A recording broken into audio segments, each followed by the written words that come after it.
Assalamualaikum warahmatullahi wabarakatuh. Bismillahirrahmanirrahim. Allahumma salli wa sallim ala nabiyyina habibina Muhammadin sallallahu alaihi wasallam wa ala alihi washabihi asma'in nama ba'du. Semua yang kami hormati, ada Pak Rektor, ada Rektor Senior, Pak Arsoyo, ya teman-teman direktur, dosen semua yang saya hormati. Tadi katanya mau naik kelas ya.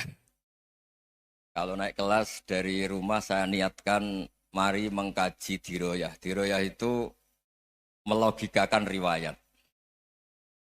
Jadi misalnya kita sering dengar Rasulullah SAW sering ngendikan kalian masuk surga itu bukan hanya berdasar amal, tapi berdasar anugerah Allah Subhanahu wa Ta'ala. Oke, kita sepakat amal kita, perilaku kita, ibadah kita andaikan dikompensasi dengan nikmat yang Allah berikan tentu tidak seimbang.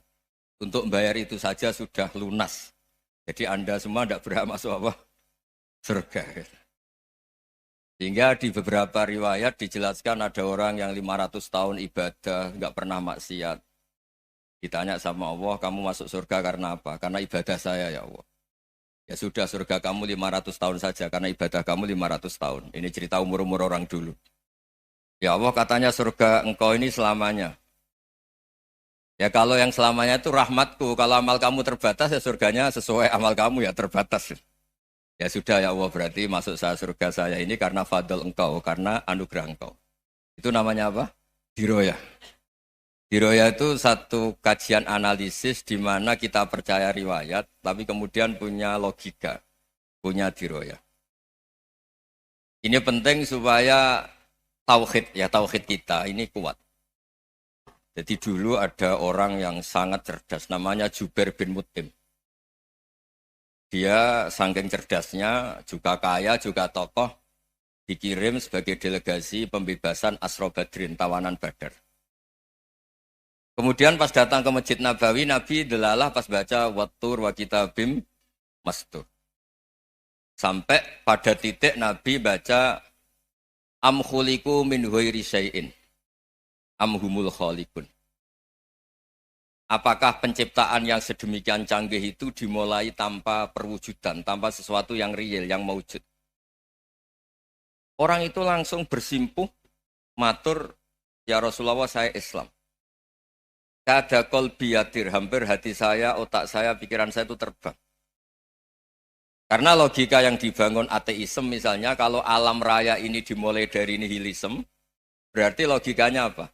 Al-adamu yakhluqu maujudan. Alam raya ini kan maujud, maujud itu ada. Kalau yang lebih dulu itu ketiadaan, berarti ketiadaan menjadi sebab kewujudan. Kalau dalam bahasa Arab itu, al-adamu yakhluqu maujudan. Sesuatu yang harusnya nggak jadi faktor karena ketiadaan, menjadi faktor sesuatu yang nyata. Itu kan nggak masuk akal. Ya, kalau alam raya ini ada al-adam sing yasbiku maujudan, berarti alam raya ini al-adamu yakhluqu maujudan. Sesuatu yang tidak ada, menciptakan yang ada. Dengan logika itu terus kita ngaji. Diajari sama guru-guru kita, sifat dasar Allah itu maujud. Wallahu maujudun qadimun. Terus masuk. Yang harus distatuskan pertama dari Allah itu apa? Maujud, wujud. Karena dengan wujud ini layak menjadi penyebab adanya alam raya ini. Sehingga ketika kita menolak faham nihilisme atau ateisme, faham tanpa Tuhan, tanpa pencipta awal, kita punya diroyah. Bahwa tidak mungkin ketiadaan ini menjadi sebab perwujudan alam raya. Yaitu am khuliqu min ghairi syai'in. Masa alam raya ini diciptakan tanpa sebab yang nyata, yaitu wajibil wujud. Siapa itu? Allah Subhanahu wa Ta'ala. Begitu juga menyangkut sholawat. Orang boleh beda pendapat tentang redaksi sholawat. Ada yang sholli ala Muhammad, ala Sayyidina Muhammad, Nabi Muhammad. Monggo lah masalah redaksi saja. Tapi setelah dianalisis, Nabi itu Pak Rektor, jadi Nabi setelah Nabi Isa saking dihormatinya sampai dituhankan. Juga jadi Nabi yang ada cerita masih hangat, orang Yahudi itu bunuh Nabi. Jadi yang satu mendudukkan Nabi sedemikian tinggi sampai kayak Tuhan. Yang satu menjatuhkan Nabi sedemikian rendah sampai dibunuh. Kayak apa susahnya jadi Nabi Muhammad SAW. Kemudian dengan gampang Hadaddin agama ini bikin syariat yang bernama sholawat. Redaksinya monggo lah sesuai tradisi masing-masing. Allahumma sholli ala Muhammad, Allahumma sholli ala Sayyidina Muhammad, ala Nabiyina Muhammad monggo. Tapi yang jelas redaksi ini kalau didiroyah dikaji. Allahumma itu Tuhan, Tuhan itu pemberi. Wa Muhammadun wa in jalla qadruh abdun min ibadi. Muhammad apapun tinggi derajatnya tetap berstatus hamba. Sehingga agama ini terjaga oleh syihotus sholawat. Agama ini terjaga oleh redaksi sholawat. Yaitu Allah tetap pemberi sebagai Tuhan yang enggak tersaingi. La syarikalah. Rasulullah Muhammad wa in jalla qadruh. Apapun prestasinya bisa mi'rad, bisa apa saja. Tetap seorang hamba yang butuh muhtajun ila rahmatih. Jika redaksi Allahumma sholli ala Muhammad ini mengukuhkan yang Tuhan tetap Tuhan, hamba pilihan tetap hamba pilihan. Tentu dengan redaksi ini kemudian kita mendudukkan Nabi benar-benar posisi terhormat. Yaitu orang yang paling berhak dapat askat tahiyat, mendapat penghormatan Allah paling tinggi, yaitu Rasulullah Muhammad SAW. Dan itu diulang-ulang oleh Allah. Subhanalladzi asra bi'abdi. Status hamba ini diulang. Lagi-lagi ini bernama diroyah. Bernama apa? Contoh ketiga misalnya fihi ayatum bayinatum maqamu Ibrahim. Dulu orang Yahudi itu ada diskusi masif. Syaratnya Nabi itu mbah-mbahnya harus Nabi. Harus keturunan Nabi. Kemudian semua Nabi rata-rata di Palestina, di Syam. Lalu Muhammadnya asal-usulnya dari mana? Tahu-tahu orang Arab kok Nabi, padahal orang Arab itu dulu jahiliyah. Walhasil terus diceritakan, bukti Muhammad ini turunan Ibrahim adalah ada jejak kaki Nabi Ibrahim di dekat apa? Ka'bah. Fihi ayatum bayinatum maqamu Ibrahim. Kalau Nabi Ibrahim pernah di Mekah, artinya beliau pernah meninggalkan turunan yang di Mekah. Itu bernama Nabiuna Muhammadun sallallahu alaihi wasallam. Itu disebut fihi ayatum bayinatum maqamu Ibrahim. Nah, itu namanya diroyah. Diroyah itu satu perilaku keseharian kita beragama, kemudian tahu logikanya. Yang keempat misalnya, mangkana yu'minu billahi wal yaumil akhir falyukrim apa? Jaro. Orang yang iman karena Allah dan Rasul, maka memuliakan tetangganya. Andaikan pakai hukum sosial, tentu kalau tetangga kita baik, kita baik. Kalau kurang baik, kok kurang penggawean kan gitu. Tapi dulu itu pernah ada seorang ulama itu dibully ya, dikerjain sama anak muda tetangganya. Pak Kiai datang ke rumah saya, orang ini datang. Kemudian setelah di rumahnya, saya tidak jadi butuh sama Pak Kiai, silahkan pulang. Itu Kiainya senyum menikmati. Dan itu terulang 3 kali. Dibully seperti itu, dikerjain terulang 3 kali. Lalu tetap Kiainya tuh asik, seneng sekali. Lama-lama muda ini tanya, kenapa engkau tidak tersinggung? Padahal saya kerjain sampai 3 kali. Tak undang, terus tak suruh pulang, tak undang, tak suruh pulang. Kata Kiai tadi, yang memerintahkan baik sama tetangga itu Allah. Jadi saya nikmati ketika bisa baik sama Anda. Tidak ada urusannya dengan perilaku Anda yang menolak saya.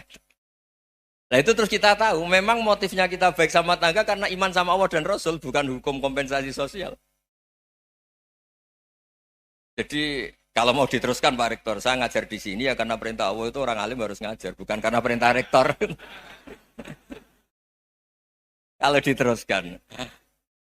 Ya saya mohon juga gitu, para dosen, para karyawan di sini, kalau nggak khianat dengan UI itu karena takut sama Allah, jangan takut sama Rektor. Kalau Anda baik juga karena Allah, jangan baik karena apa? Rektor. Bagaimanapun ya semua kita ini makhluk. Makhluk itu la yadurru wa la yanfa. Begitu juga melihat Indonesia. Melihat saya ini kan ikut di UI itu lama sekali ikut sama Profesor Zeni dari Profesor Zeni nulis tafsir. Mungkin Pak Hersoyo tahu banyak, dulu Pak Lutfi ya tahu banyak. Tapi saya memang nggak pernah terbuka karena ya memang nggak ingin sebenarnya. Kondisi ini kondisi darurat. Sehingga saya tahu cara berpikir Profesor Zeni, ya tahu komitmen beliau pada UI. Dan pendiri UI memang ya banyak yang dari tokoh NU, Muhammadiyah, dari tokoh-tokoh ormas yang lain memang didirikan banyak orang. Hingga UI memang nggak milik ormas apa tertentu. Dari satu sisi memang baik, nggak dikuasai orang tertentu. Tapi nanti kalau keterusan ya nggak berbentuk. Ya sudahlah dikelola saja. Sambil-sambil jelas, sambil-sambil kadang nggak jelas. Yang penting ikhlas tadi. Karena kalau terlalu asobia itu jadi repot. Kita ini yang nekuni fikih itu tahu. Kalau tidak kuno itu madhabnya Hanafi. Kuno itu madhabnya Syafi'i. Tahu-tahu seakan-akan Imam Syafi'i itu NU, Imam Abu Hanifah itu Muhammadiyah. Padahal ini orang-orang yang sebelum NU dan apa? Muhammadiyah. Jadi kalau kita yang nekuni ilmu itu biasa saja dengan perbedaan. Tapi kalau orang-orang yang nggak siap dengan perbedaan itu sampai Allah disifati Ta'ala itu tidak terima. Padahal Ta'ala itu maknanya Maha Luhur, yang Maha Agung. Jadi ada seorang kiai kebetulan pidato pertama Pak Rektor. Assalamualaikum warahmatullahi ta'ala wabarakatuh. Di mubalik kedua ini nggak terima karena itu dianggap bid'ah ada Ta'ala. Hanya dia bilang Assalamualaikum warahmatullahi ta'ala wabarakatuh. Itu saking asobiahnya itu Allah ditambahi Ta'ala itu tidak terima. Padahal Ta'ala itu maknanya Maha Agung. Nah itu kan jadi repot kalau asobia gitu. Kalau kita ngadepi perbedaan itu biasa saja. Karena kita mungkin bacanya banyak, lihat hal-hal seperti itu ya biasa saja. Karena dulu itu perbedaan itu urusan sudut pandang. Ya saya ulang lagi, perbedaan itu sudut. Allah yang Tuhan saja sering didebat sama nabi-nabinya. Karena urusan sudut pandang apa? Saya beri contoh ya. Suatu saat Khalilur Rahman Ibrahim itu saatnya meninggal sama Allah, Israel disuruh. Israel itu Ibrahim saatnya meninggal, ambil nyawanya. Setelah datang ke Ibrahim, ya Khalilur Rahman Ibrahim, saya disuruh nyabut nyawa Anda. Itu Israel dipaksa mikir sama Ibrahim. Hal ra'aita khalilan yumitu khalilah. Kamu tahu orang yang mencintai kemudian bunuh yang dicintai. Itu logika agak benar. Akhirnya Israel kan nggak biasa debat, kan nggak dilatih debat, nggak pernah ikut lomba UI debat ilmiah. Dia taunya nyambut nyawa aja. Kembali ke Allah. Ya Allah, kata Ibrahim, hal ra'aita khalilan yumitu khalilah. Masa kekasih bunuh yang dicintai ya. Tapi kata Allah santai. Bilang ke Ibrahim, hal ra'aita habiban yakrahu ayyalqa habibah. Masa katanya dia cinta saya, kemudian ketemu saya tidak berani. Israel mater lagi. Logikanya gini Ibrahim, masa yang dicintai sama yang ketemu yang dicintai nggak berani. Ya udah ketemu aja. Katanya yang meninggal itu. Artinya kamu bisa saja GR tidak mati-mati karena merasa dicintai. Atau ingin mati karena mencintai. Nah maksud saya, dalam hal-hal seperti ini orang UI pasti nggak jelas. Katanya cinta Allah suruh mati ya nggak mau. Nggak jelas kan? Dibilang nggak cinta juga nggak mau. Tapi dibilang cinta kalau ukurannya mati juga nggak mau. Nah, tapi dalam banyak hal nggak jelas itu penting Pak Rektor.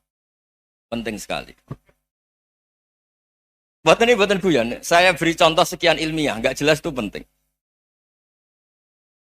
Rasulullah SAW itu dalam banyak hal itu disuruh Allah, memang disuruh supaya ngambil sikap seperti itu.